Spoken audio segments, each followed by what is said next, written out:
together Sotah. This was in Daf Yomi, and also I learned it a few years ago, and I never actually did a Siyum for it. And we finished on Daf Masechet on the last stuff, and both times I didn't do a Siyum. So it's a deja vu now. It's about time I do the Siyum for it. So Michael actually said a few months ago he's leaving it for a special occasion. So I always had in mind maybe on a night like this to leave the Siyum for this.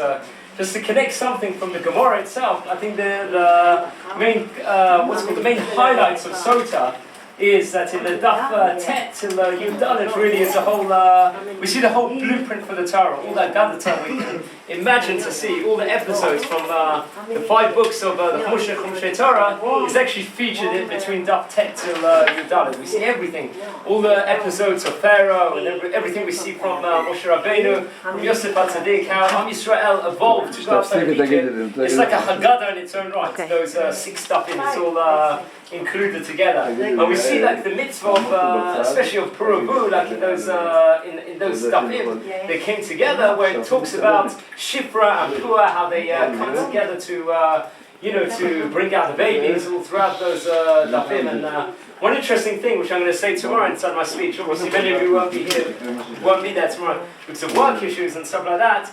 There's a Maaseh that happens between Rabbi Akiva and Turnus Rufus. We all know Turnus Rufus from Tisha B'Av, where he cloud and destroyed the Beis Hamikdash.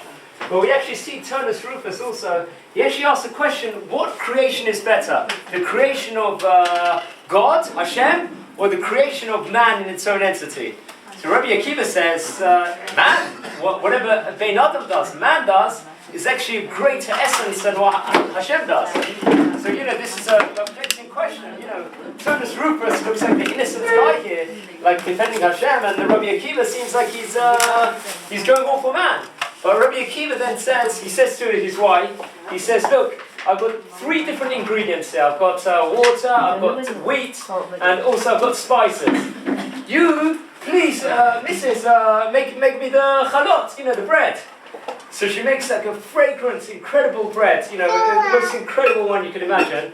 And then Rabbi Akiva takes this incredible chalot to Turnus Rufus, and he says, what's better, these ingredients, the spices, the water, and the salt, whatever, the wheat that comes up with it, or this incredible fragrance, this incredible challah? So Turnus Rufus comes around and contradicts himself in his first answer, and he says, actually the challah is better, the ready-made challah is actually much more fragrant, much more tasty. So Rabbi Akiva turns around and says, look, this symbolizes man. Man, Hashem gives us the kelim in life, the ingredients in life, to make together the most incredible, fragrant, perplexing ingredients, to make the incredible form. So just like the question was posed, why doesn't Hashem make a man ready-made, like with a Mila already, with a Brit Mila already pre-packaged?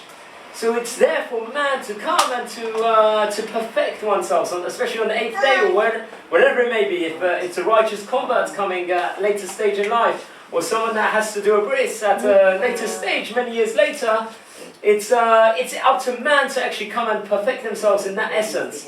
And we see that very much in Masechet Sotah, like in the Gemara, where it talks about all perfectioning one's shalom bayit between husband and wife, like to make that they